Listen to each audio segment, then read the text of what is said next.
तो यहाँ आपसे प्रार्थना की जाती है, जब तक सत्संग चले आप सब चिंताएं और इधर उधर की गल्ला बातें छोड़ के ध्यान से सत्संग सुनो।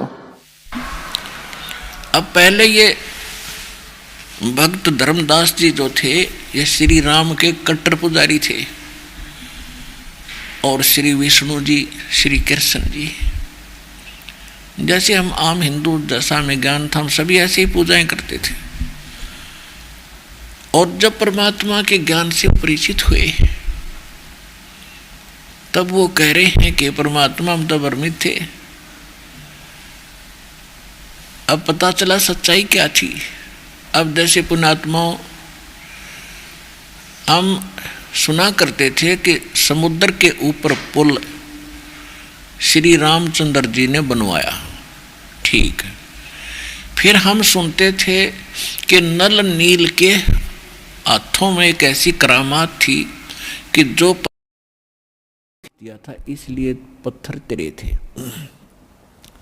ये था लोकवेद दंत कथा उवाबाई, जिसका कोई सिर पैर नहीं था।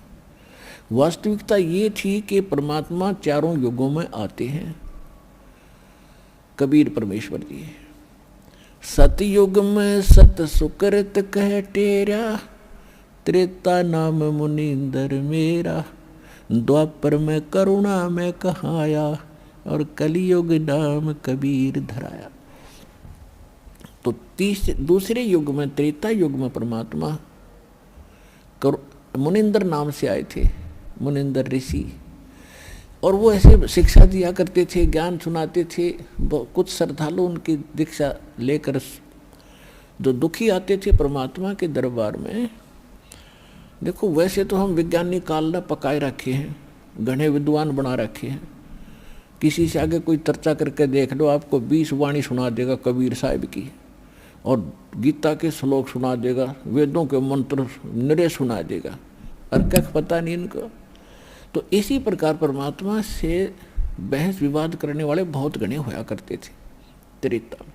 लेकिन जो दुखी होते थे वो सब जगह थक लेते थे, परमात्मा के पास जाते थे। और वो तो परमात्मा दयालु हैं, उनके बच्चे हैं सभी, उनके पास आएंगे तो माँ बाप पर देखा जा बालक दुखी तो सुख भी देगा, जब नीत साबित होगी तो जाते ठीक होते। 20 को और बताते, भाई वहाँ जाते ऐसा दुख हुआ था, मैं ठीक हो गया। और नल और नील नाम के ये दोनों मौसी के बेटे थे आपस में, माँ अलग अलग माताएं थी, वो आपस में बहनें थी। तो ये दोनों कुछ प्राकृतिक प्रकोप इनके संस्कार का था। ये सब ऋषि महर्षियों के पास जा चुके थे, कुछ मेंटली डिस्टर्ब थे, और सारा दिन भारी भारी शरीर रहता था, ऐसे शरीर, दिमाग भी घना काम नहीं कर रहा था, यानी ज़्यादा डिस्टर्ब थे। तो सब ऋषि महर्षियों के पास गए, सभी ने लास्ट में ये फाइनल कर दिया कि तुम्हारे प्रारब्ध का दंड है, कर्म है, भोगना पड़ेगा, तेरी किस्मत में लिख रखा है। अब प्रारब्ध के संस्कार को कोई बदल नहीं सकता, तो भोगना ही पड़ता है। ऐसा विधान ये काल के दूत, ये नकली संत ऋषि बताया करते थे। तो नल नील ने यह फाइनल मान लिया था कि ईब तो यू दुख तुम्हारी मौत के साथ ही समाप्त होगा। फिर भी कोई कहीं कह देता है उसको जाकर के कि वह महापुरुष आए और वो बड़ा सुख देते हैं, सभी को राहत मिल रही है, तो नल नील भी चले गए। चल देख लेते हैं, टूटे से मन से जाता आदमी। जब 9 नकली दुकानों पर ठगा जा चुका होता है, और कोई 10वीं ओरिजिनल दुकान भी उसको मिल जाती है, तो वहाँ भी उसका दृष्टिकोण यही रहता है कि यू भी इस साइड ठग निकलेगा लास्ट में।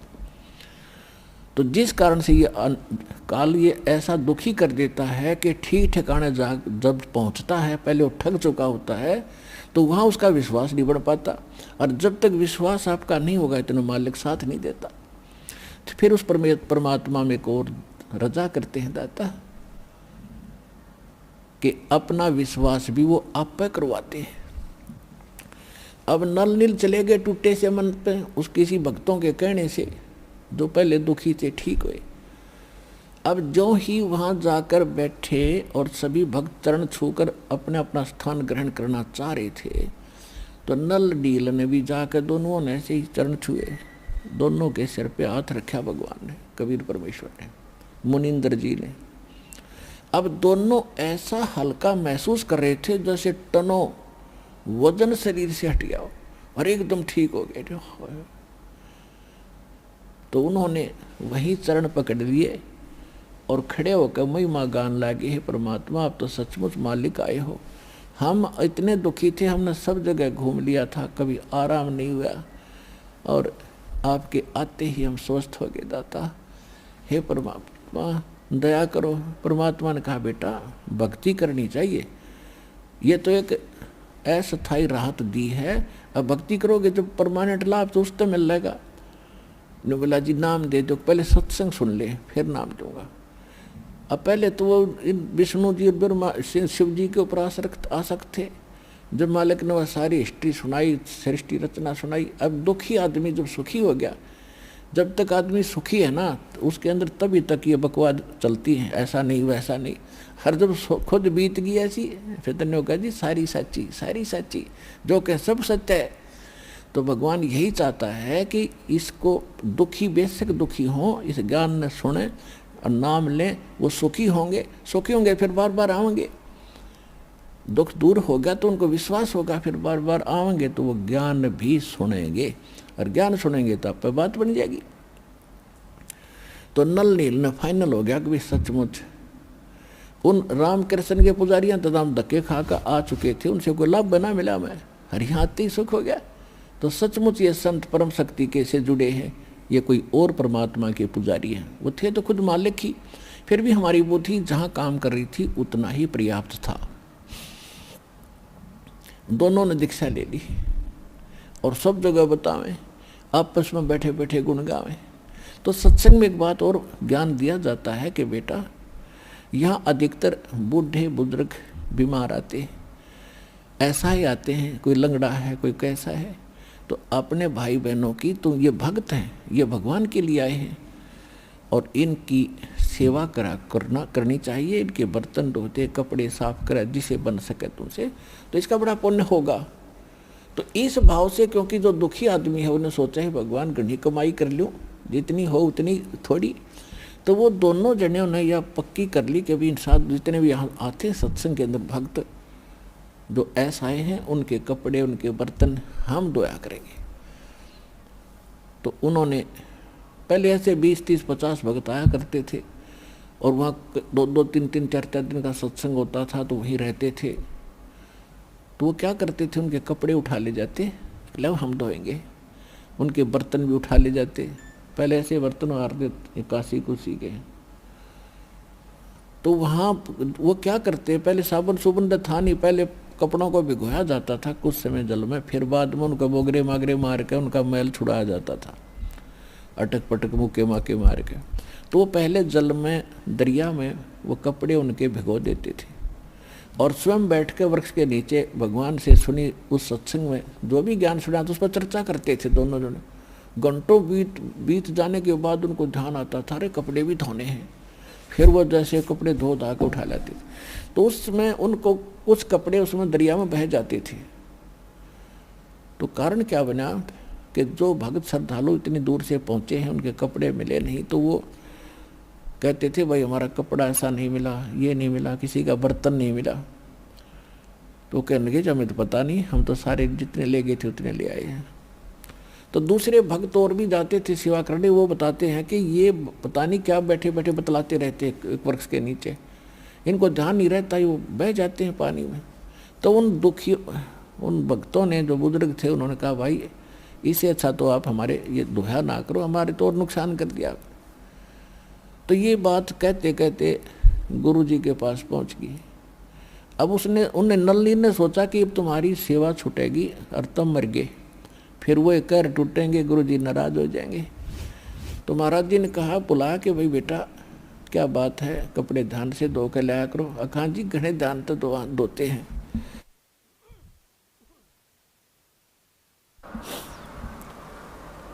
तो अच्छा भाई ठीक से धो के लाया करो। 2-3 दिन के बाद फिर वही शिकायत आई।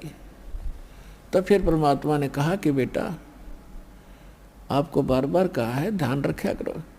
ठीक आप सेवा ना करो, इनसे दुखी हो गए तो आप सेवा ना करो, इससे चरणों में गिर गए। ए महाराज मर जावांगे, हमारा तो विनाश हो जाएगा, मुश्किल से आपकी दया हुई है, हमारी सेवा ना छुटवाओ। उन्हें सोचे गुरुजी नाराज हो गए। अब उनकी दीन हालत देखकर, हृदय की पुकार देखकर परमात्मा ने तरस आ गया कि आत्मा घनी दुखी हो जाएंगी जब सेवा छुटवा दी।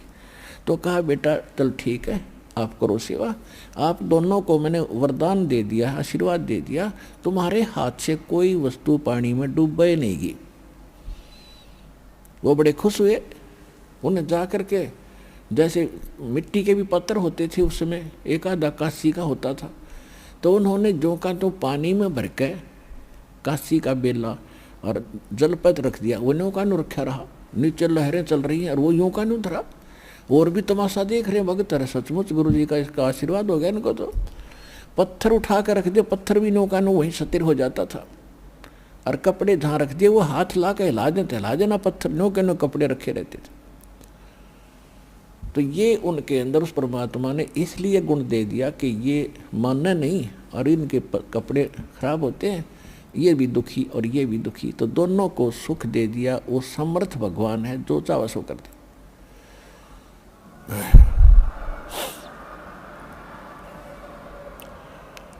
अब कुछ दिनों के बाद क्या हुआ,